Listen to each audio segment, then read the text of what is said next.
La Segunda Guerra Mundial todavía oculta numerosos secretos. Muchos de ellos se guardan en los cuarteles de Adolf Hitler. Me llamo Łukasz Kasek. Soy explorador y apasionado de la historia. Me gustaría invitarles a viajar a los lugares donde se tomaron las decisiones más importantes de la Segunda Guerra Mundial. Veremos cómo vivía uno de los mayores criminales de la historia del mundo y desde dónde comandaba sus ejércitos. Conoceremos los cuarteles de Hitler. Felsenest. Roder, Alemania Occidental.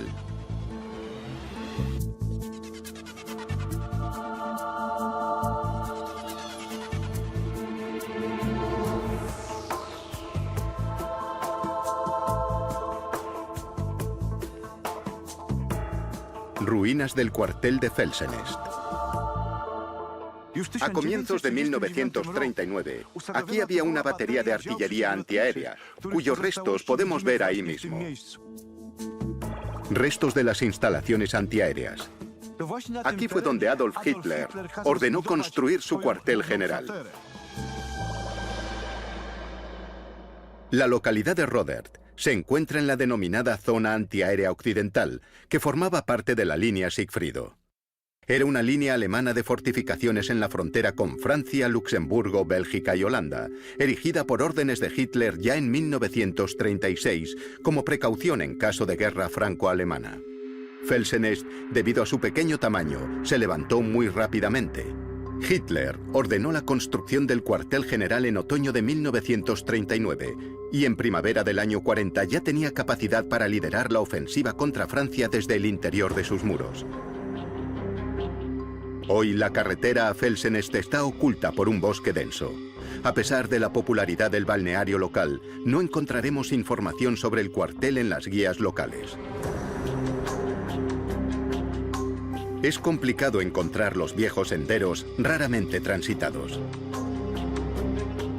Aquí no hay marcas ni carteles. Es como si Hitler nunca hubiese estado aquí. El cuartel de Felsenest estaba dividido en dos zonas de seguridad, Sperrkreis 1 y Sperrkreis 2. La primera zona de seguridad estaba situada en una colina boscosa, unos 300 metros por encima de la localidad de Roder. Estaba rodeada por un vallado muy alto, tras el cual se habían construido torres de vigilancia. Felsenest, o Nido en las Rocas, fue el primer cuartel militar fijo del líder del Tercer Reich, y el Führer solo lo usó en una ocasión. Durante mayo y junio de 1940 comandó en persona el ataque a Francia desde aquí. Felsenest solo medía 30 hectáreas. No mucho comparado con la guarida del lobo, por ejemplo, donde solo la primera zona de seguridad ya tenía una superficie de 250 hectáreas. En la primera zona de seguridad se hallaban los búnkeres de hormigón K-Stand y F-Stand, además de los barracones de madera. La segunda zona de seguridad, la externa, cubría también a los habitantes de la localidad de Roder.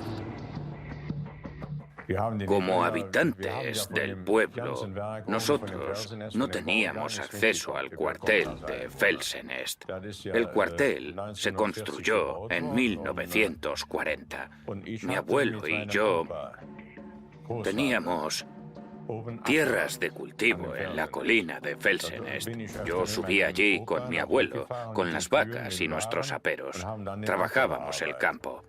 En aquella época teníamos que entrar por las llamadas zonas restringidas y eso no era posible sin un documento de identidad. Fue entonces cuando vi Felsenest. Había una zona en lo alto de la colina a la que solo accedías con identificación.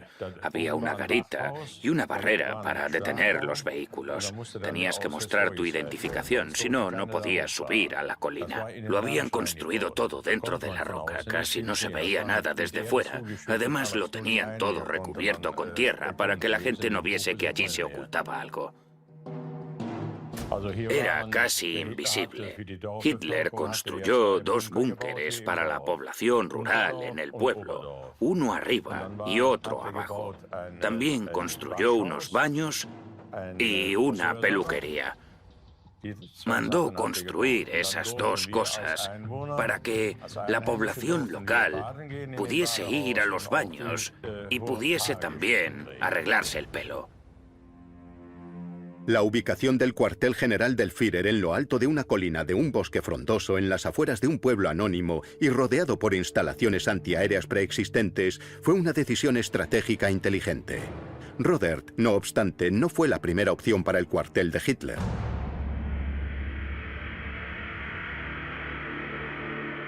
Albert Speer, ya en septiembre de 1939, comenzó la construcción del cuartel general de Adlerhorst para Hitler, que debía convertirse en el primer centro de mando fijo digno del líder del Tercer Reich.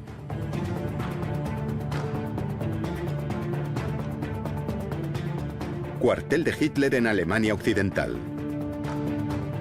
Adlerhorst iba a estar formado por 2 castillos. Comenzaron los trabajos de construcción iniciales, pero Adolf Hitler no quiso que su cuartel general se ubicase en uno de ellos. La imagen del Führer podría resentirse. Hitler llevaba una planificación estratégica no solo en lo relativo al frente, sino también a su imagen pública. No podía permitirse el lujo de vivir en un castillo. Se había presentado como un líder próximo al pueblo y a sus soldados. Cuartel de Hitler en Alemania Occidental. Los sucesos relacionados con Felsenest demostraron, sin lugar a dudas, que Hitler había perfeccionado al máximo los juegos psicológicos y los métodos de manipulación.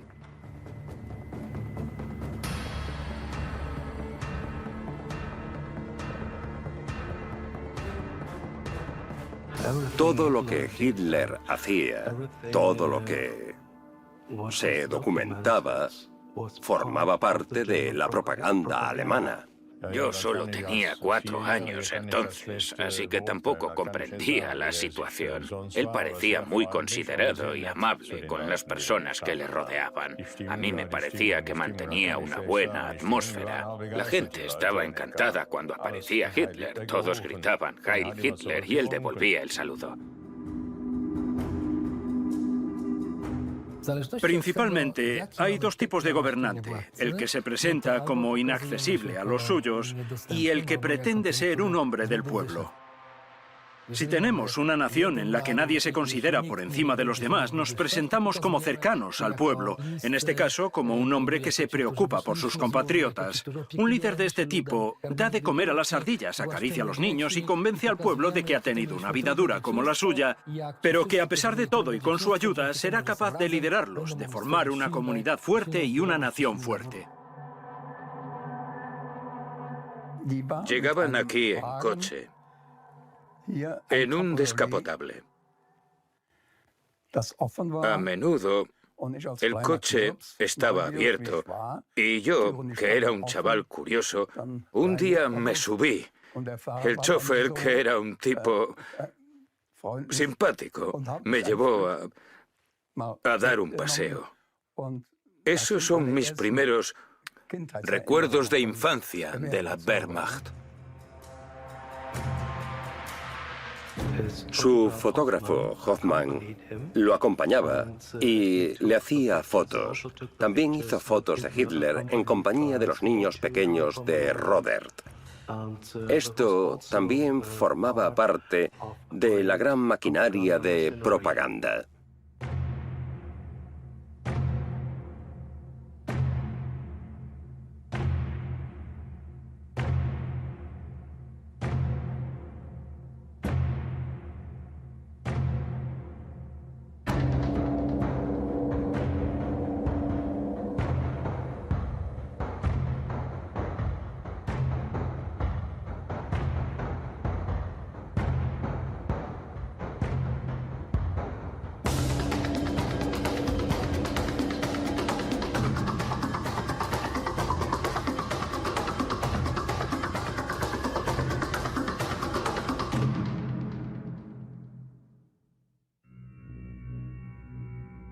El nido en las rocas, Felsenest, tenía que estar en consonancia con la imagen de Adolf Hitler, un líder muy próximo al pueblo. Se construyó un cuartel general muy modesto, en cuyo interior había 2 búnkeres de hormigón. El principal, K-Stand, estaba ocupado por Adolf Hitler, su asistente y el comandante de la Wehrmacht, Wilhelm Keitel. Según el relato de Keitel, el dormitorio de Hitler, a quien no le gustaba tener mucha luz, era oscuro y húmedo, como una topera. Había el espacio justo solo para el equipamiento necesario, que consistía en un sofá, un armario y una mesa pequeña. En la sala contigua, Hitler tenía una oficina, donde trabajaba y desde donde emitía sus órdenes. El búnker F-Stand era el típico de la zona antiaérea occidental alemana. Se usaba como centro de mando, lugar de reunión y sala de guerra, además de como cantina de oficiales.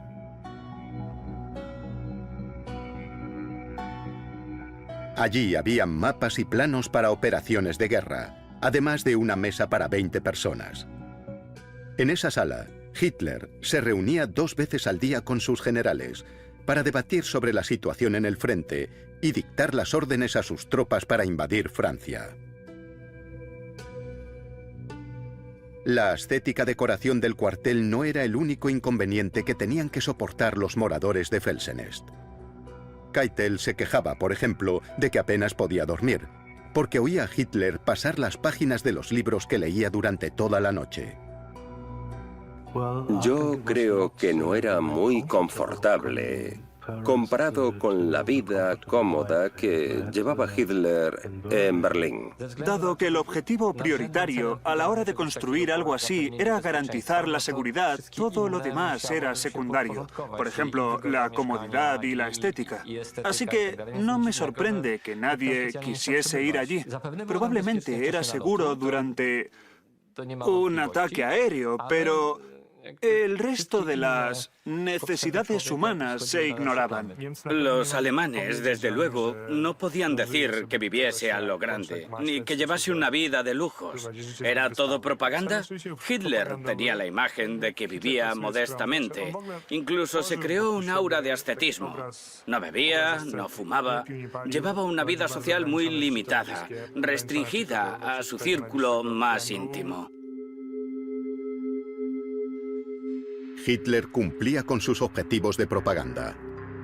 Todo lo que se comunicaba al público se había planificado y plasmado meticulosamente. Por eso las fotografías que se publicaron del cuartel de Felsenest no solo mostraban la modestia de la oficina del Führer. Otro detalle interesante llamó la atención del público. Sobre el escritorio de Hitler había una guía de viaje de Francia. ¿Pretendía sugerir que una guerra con el vecino podía ser tan agradable como unas vacaciones turísticas? ¿O tal vez quería ampliar sus conocimientos culturales sobre el país con el que combatía? ¿O quizás se estaba preparando ya para una visita turística a la Francia ocupada?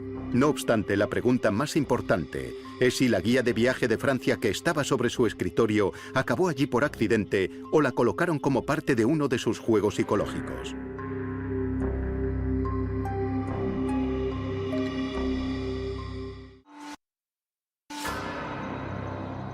Adolf Hitler renunció a su cuartel en un castillo y eligió un lugar mucho más modesto. Ordenó la construcción de un refugio para la población civil local. Se dejó fotografiar de buen grado en compañía de niños y una guía turística del país que estaba a punto de conquistar fue inmortalizada en su escritorio. Se trataba también de una manipulación para informar sobre cómo pasaba su tiempo libre, aprovechando al máximo el paisaje exquisitamente hermoso de Rodert.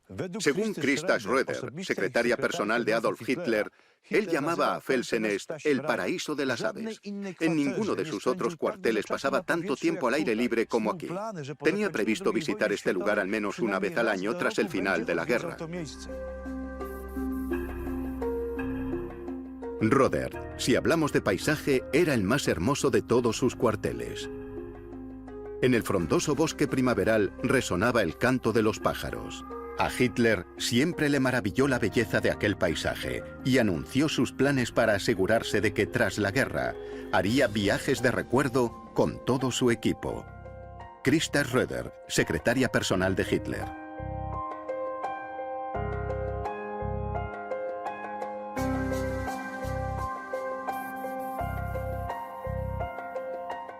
En Felsenest, las reuniones se celebraban en el exterior.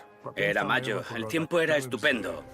Miembros del personal de Hitler escribieron en las cartas a sus allegados que era un lugar espléndido. La atmósfera era genial, de euforia, y el lugar era impresionante.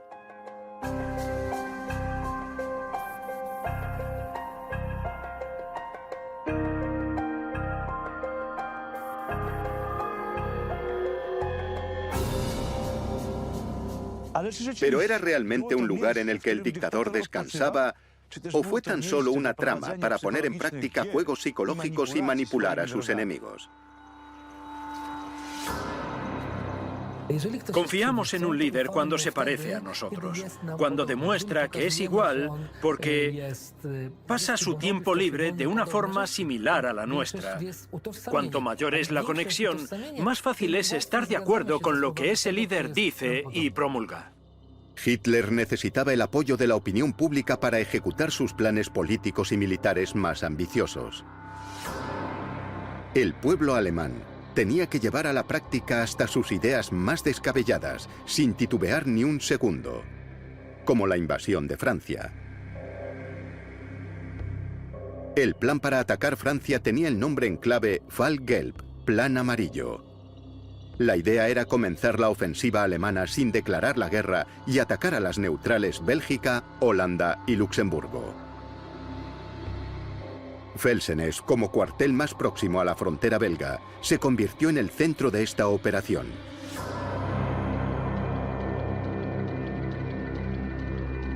Adolf Hitler llegó al cuartel el 9 de mayo de 1940 a las 5 de la madrugada. A las 5:35 las tropas alemanas comenzaron la operación Fall Gelb y atacaron Francia.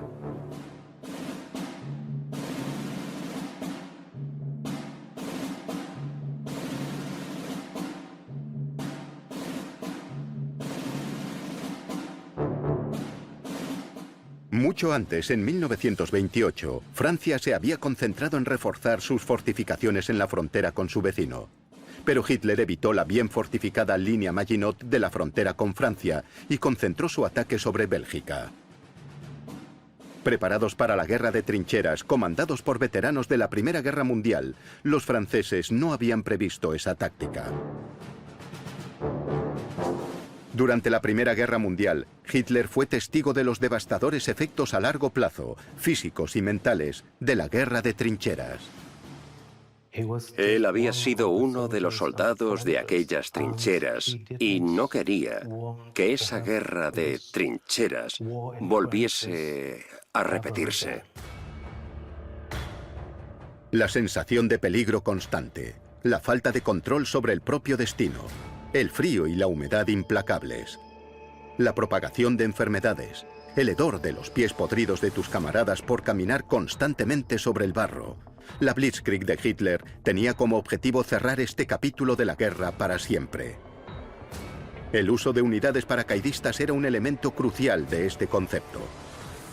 Los primeros disparos de la Fall Gelb, el Plan Amarillo, los efectuaron paracaidistas alemanes. Fue en el exterior del fuerte de Eben-Emael. En Bélgica nadie pensaba que podían ser conquistados. En el fuerte de Eben-Emael había un destacamento de 1000 soldados belgas, mientras que los alemanes lanzaron en paracaídas a 500 hombres con lanzallamas y explosivos.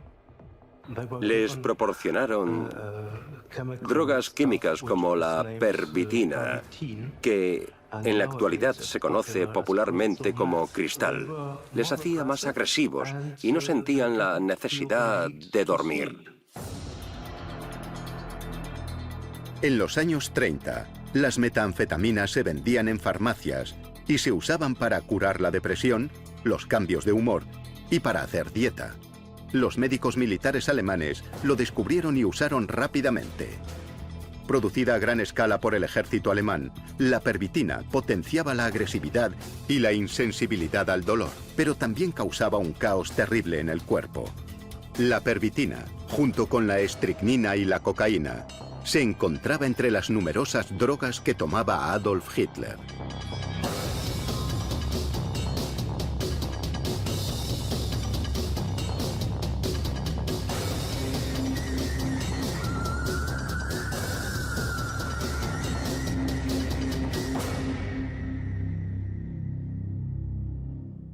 ...10 de mayo por la mañana.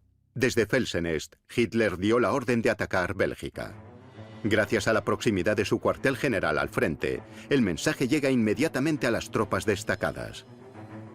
500 paracaidistas alemanes, equipados con explosivos, lanzallamas y metanfetaminas, se lanzan sobre el fuerte belga, causando la confusión y el caos.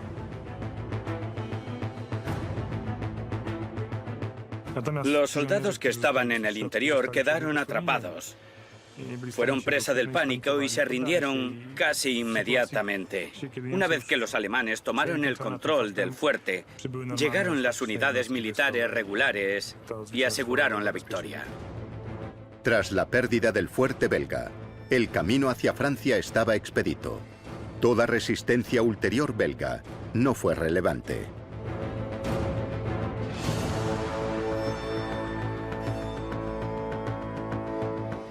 En Bélgica se comprobó que un puñado de soldados bien equipados y bien entrenados podían tomar fácilmente una fortaleza. Ese fue el mayor éxito del éxito, que Hitler y su maquinaria propagandística pudiesen presumir ante la nación.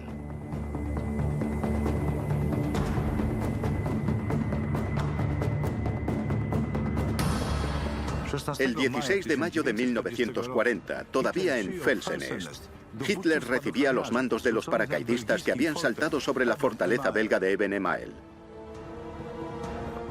Hitler les ordenó formar en la carretera principal de acceso al cuartel para poder acercarse a cada uno de ellos individualmente. Todos fueron condecorados con la Cruz de Hierro.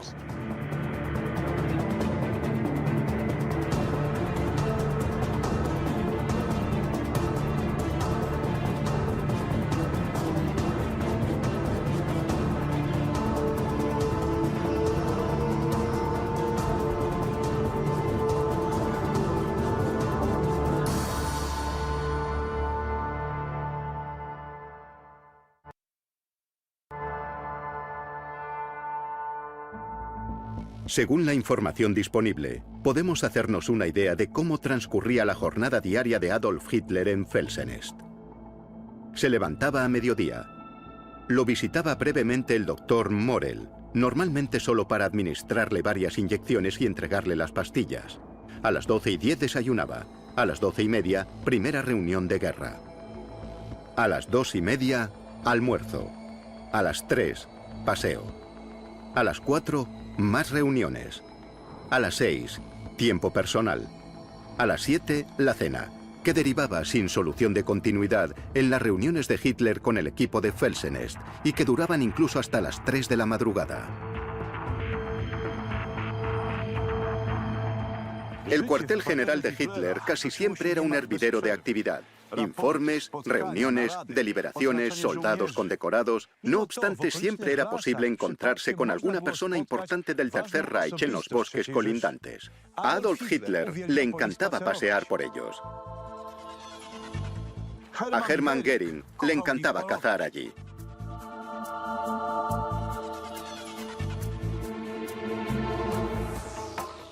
Mientras que en la localidad vecina, Joseph Goebbels dedicaba su tiempo libre a su gran pasión, la cinematografía. Su contribución a la guerra psicológica de Adolf Hitler tuvo un valor incalculable. Joseph Goebbels fue uno de los colaboradores más íntimos de Adolf Hitler e idolatraba sin reservas a su líder. Goebbels escribe sobre él en su diario, entre otras cosas: Adolf Hitler, te quiero, porque eres a la vez grande y sencillo, lo que te convierte en un genio. En honor a Hitler, puso a 6 de sus hijos un nombre que empezaba por la letra H. En su testamento político, Hitler nombraba a Goebbels como su sucesor.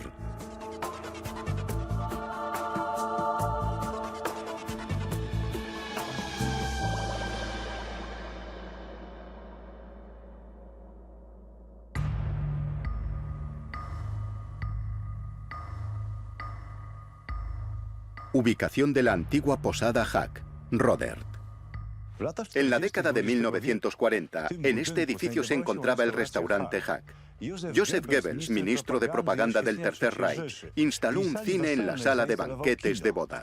Cada martes por la mañana, Adolf Hitler acudía al cine con su séquito para ver las últimas crónicas del Wochenschau. Por supuesto, 2 días después, esas crónicas se exhibían en todos los cines del Tercer Reich. Su temática principal eran las victorias del ejército alemán en los frentes de la Segunda Guerra Mundial.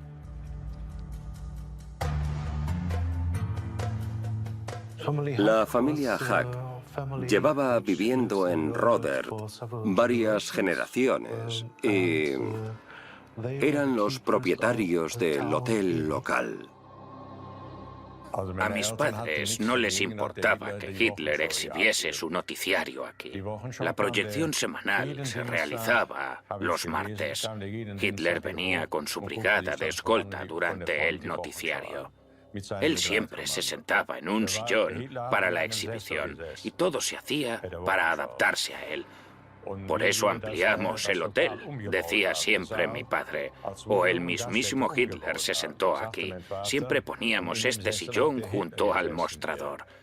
En la época en que se convirtió en una residencia para mayores, aquí vivían veteranos. Venían a visitarnos y a tomar un café después de sus paseos. Y mi padre les decía, aquí era donde se sentaba Hitler. Y a continuación sentaba a los ancianos en el sillón. Era curioso. Fragmentos del noticiero Wochenschau. El cine era una parte importante de los juegos psicológicos, sobre todo para crear respuestas emocionales y asociar emociones a ciertas personas, conceptos, acontecimientos o países, y también para manipular la verdad. Con anterioridad, varias productoras elaboraban sus propios noticiarios, pero Goebbels tomó el control de todo e impuso un mensaje único, que debía proyectarse en todos los cines alemanes. Los corresponsales tenían un papel fundamental. El noticiario Wochenschau era una herramienta importante, pero no la única del arsenal de propaganda de Goebbels. Bajo la supervisión del ministro de propaganda, las películas difundían el odio a los judíos. Se produjeron falsos documentales, además de obras dramáticas con un mensaje propagandístico inequívoco. Era un cine muy diferente al que conocemos hoy en día. Cuando se mostraba algo en una pantalla, todo el mundo estaba convencido de que había ocurrido de verdad, porque las grabaciones no mienten. Hitler incorporó rápidamente los acontecimientos políticos y militares del momento a su juego psicológico. Uno de sus éxitos de propaganda fue el triunfo sobre los británicos en Dunkerque. Hitler, que dirigía el Plan Amarillo desde Felsenest, cortó la comunicación entre las fuerzas francesas y las fuerzas de apoyo británicas, lo que obligó a más de 300.000 soldados británicos a retirarse a las playas de Dunkerque. Lo de Dunkerque sigue siendo un misterio. ¿Por qué los alemanes permitieron la Operación Dinamo, es decir, la evacuación? Si Hitler hubiese dado la orden, pues la pequeña zona próxima a Dunkerque habría sido cerrada y la evacuación nunca habría ocurrido. Se dice que Hitler, en un intento por alcanzar un acuerdo con el Reino Unido, decidió tener un gesto amistoso. Los británicos se preparaban para una larga guerra contra Hitler y no querían arriesgarse a enviar demasiados buques de guerra a Dunkerque por miedo a que los destruyese la Luftwaffe. De modo que se puso en marcha un plan de contingencia sin precedentes. Fue una gran movilización de toda la flota. Todo aquello que flotaba se hizo a la mar, desde grandes barcos, a botes pequeños de remos, barcos de pesca o yates. Gracias a la movilización de unas 700 embarcaciones civiles, más de 300.000 soldados fueron salvados de una muerte segura en las playas de Dunkerque. La rapidez, el nivel de amenaza y la organización fueron increíbles, pero la realidad es que fue una huida. Fue un golpe a su sentido del orgullo, al ego británico. Los expulsaron del continente. Debemos contemplar la Segunda Guerra Mundial desde la perspectiva psicológica de que los alemanes buscaban venganza. Querían desquitarse de sus opresores, querían darles de su propia medicina. Para Hitler, personalmente, fue un momento de gloria el hecho de empujar a los británicos al mar. Debemos ser cautelosos y no atribuir a esta liberación los atributos de una victoria. las guerras no se ganan con evacuaciones. Winston Churchill.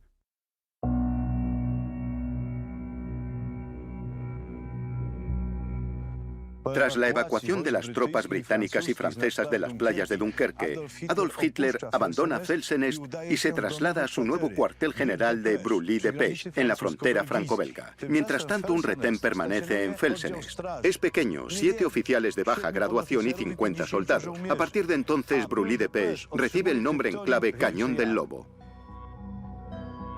El cuartel de Brully-de-Pech fue el primer lugar, pero no el único, al que Hitler puso el criptónimo del Lobo.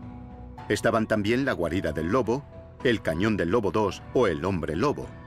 ¿Por qué esa relación tan íntima de Hitler con los lobos? Adolf era su nombre, pero le gustaba que le llamasen Wolf, lobo. En Bayreuth, Winifred Wagner no llamaba a Adolf Hitler Adolf, sino Wolf, lobo. Así que tanto Wolfsflucht, el cañón del lobo, o Wolfschanze, la guarida del lobo, probablemente se refieren al propio Hitler. Tiene que ver con un mito nórdico en el cual el dios vikingo va acompañado por un lobo.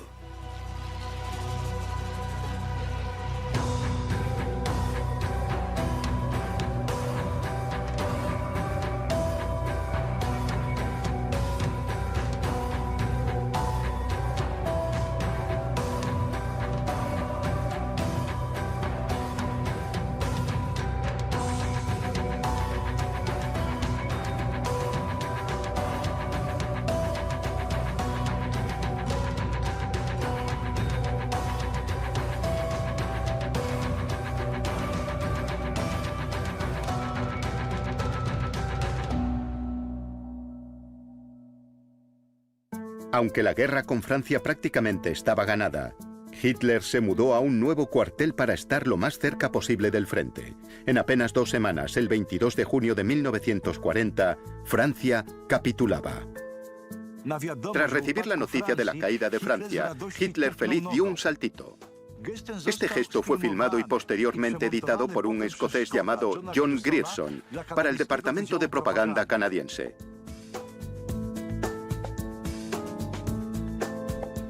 Parecía como si el Führer estuviese bailando un Jitterbug, un baile muy popular en los años 40. Hoy, este vídeo puede considerarse el abuelo de los memes modernos. Führer del sábado noche. Toco el bigote y hago un baile. Mi general, le informo que la fiesta del colegio está lista. Eso fue un estallido de emociones para Hitler, y eso que normalmente las controlaba. Yo creo que los británicos tienen un gran sentido del humor. Saben que si puedes reírte de algo, se vuelve menos horrible. Hubo muchas ideas así durante la guerra. Podría escribirse un libro sobre los intentos de ridiculizar a Hitler. Los estadounidenses buscaron una fórmula donde Hitler, por ejemplo, perdía el bigote o se quedaba calvo. Tal vez si Hitler perdía el bigote, ¿la gente dejaría de respetarlo? Eran ideas descabelladas de gente desesperada. ¿Tuvo algún impacto en la moral alemana? Apenas. ¿Quieres pegarle a Hitler y ganar el bote también? Hitler continúa con su guerra psicológica. Ordena sacar un vagón del museo donde se expone, el mismo donde Ferdinand Foch, 22 años antes, había dictado las condiciones de capitulación a Alemania que pusieron fin a la Primera Guerra Mundial. Adolf Hitler creía que aquel acto había sido la mayor humillación sufrida por su patria. Por eso, 22 años después, y con una sonrisa irónica, en ese mismo vagón, dictó los términos de la rendición de Francia. Al mismo tiempo, un monumento que representaba al águila alemana atravesada por una espada y que conmemoraba la victoria aliada en la Primera Guerra Mundial fue cubierto con una bandera nazi.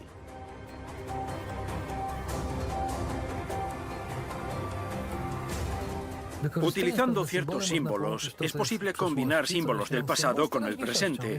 Al firmar la capitulación de Francia en el mismo vagón que se había usado para la capitulación de Alemania tras la Primera Guerra Mundial, Hitler sugería que esto solo se hacía para cerrar el pasado, que no era una guerra agresiva, sino el justo castigo por la humillación sufrida por Alemania tras la Primera Guerra Mundial. Hitler utilizó este gran éxito en Europa occidental para presentarse como una especie de hombre invencible, un hombre enviado por Dios. Estaba totalmente embriagado de éxito. Hitler combinaba la guerra actual con la antigua y creaba la impresión de que se habían enmendado los errores del pasado, y eso quería decir que Alemania no había causado nuevos daños. Como consecuencia del alto el fuego firmado el 22 de junio de 1940 en Compiègne, 2/3 del territorio francés quedaron ocupados por la Alemania nazi de Hitler. El resto del país, con su nueva capital en Vichy, no fue ocupado, y esta nueva Francia declaró oficialmente su neutralidad en la guerra que seguía librándose. Ese gobierno colaboró y se deshonró él solo al cooperar con los alemanes, por ejemplo en el Holocausto. Ayudó a cazar judíos y se los entregó a los nazis. Ya en el verano de 1940, Hitler promulgó una nueva ley penal alemana, que se convirtió en ley de obligado cumplimiento en todos los territorios ocupados. Prácticamente eliminaba todos los derechos de polacos y judíos, lo que permitió a los nazis firmar miles de condenas a muerte. Matar a un polaco o a un judío ya no era delito. La persecución de la raza judía al amparo de esta ley se convertía incluso en una obligación.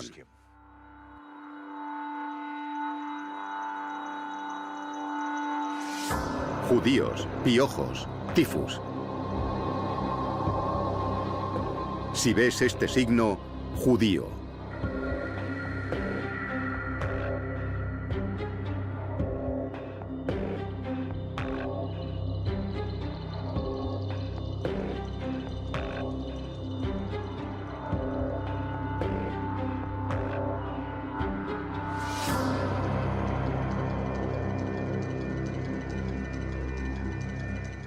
Yo no recuerdo nada concreto. No había absolutamente ninguna mención a la persecución de los judíos. No formaba parte de la conversación, es lo único que puedo decir. Y después, nadie hablaba ya de Hitler.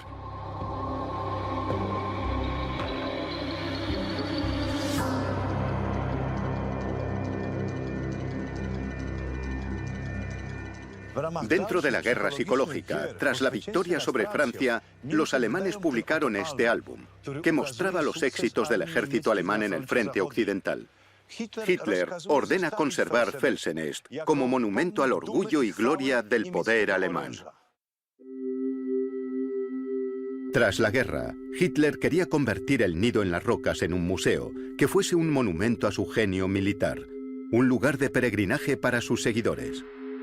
Tras una victoria relámpago en Francia, apenas quedó un puñado de guardias destinado en el complejo. Y hasta 1944, Felsenest no volvería a ser considerado el cuartel general del Führer durante la contraofensiva alemana en las Ardenas. No obstante, según Christa Schröder, Hitler no quería regresar a Felsenest en persona para no poner en peligro la preciosa región de Rodert con su presencia. Dirigió la operación de las Ardenas desde Adlerhorst. Felsenest cayó en manos de los aliados a comienzos de 1945. No se sabe si el refugio de hormigón de Hitler con vistas a Rodert fue volado por los alemanes en su retirada o posteriormente por los estadounidenses. Ese era el procedimiento normal para las fortificaciones. Cuando los alemanes no podían llevarse algo, entonces simplemente lo volaban. Lo que es seguro es que los restos del cuartel general del líder del Tercer Reich resultaron útiles para los habitantes de la región. Yo puedo decirles que la voladura del cuartel general del Führer fue beneficiosa para mí. Yo me construí mi casa aquí, en 1959, Y no tuve más que coger trozos de hormigón y construir con ellos. Mi sótano está hecho con materiales muy resistentes. Resulta imposible dañarlo, gracias a ese material. El hormigón del búnker del Führer era irrompible. Era buen material. Sí, usamos todo el material que pudimos llevarnos. Para poder sacar las varillas del hormigón, rompíamos los escombros y a continuación usábamos esos refuerzos para construir nuestras casas. Los materiales de construcción no serían los únicos vestigios de la presencia de Hitler que se encontrarían en Rodert después de la guerra. Había miles de unidades de munición tiradas por ahí.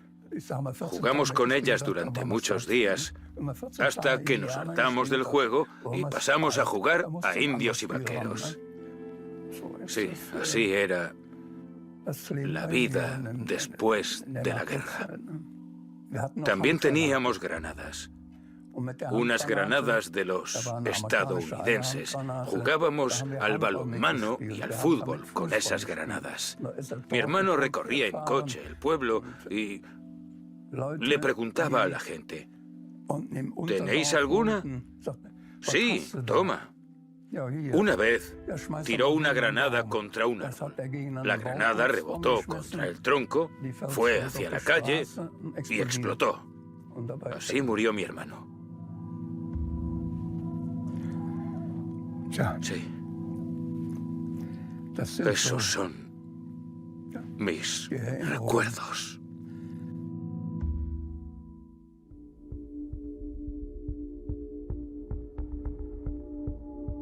Paradójicamente, hoy no quedan indicaciones ni senderos que lleven hasta las ruinas que han sido reclamadas por el bosque.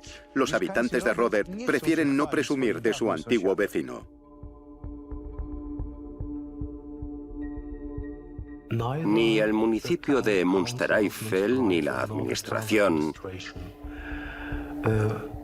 han querido que Felsenest, ese cuartel general, se convirtiese en un destino turístico. Las mismas razones por las que Hitler presumía de este lugar son las razones por las que los alemanes prefieren olvidarlo. Es totalmente comprensible. Todavía quedan algunas personas que admiran a Hitler y que vienen a Felsenest, pero son pocas, muy pocas. Desde la perspectiva actual, habría sido mejor que no hubiesen volado los búnkeres. Probablemente ahora serían una importante atracción turística. Antes venía mucha gente por aquí y preguntaba por los búnkeres nazis, pero allí solo había un agujero enorme.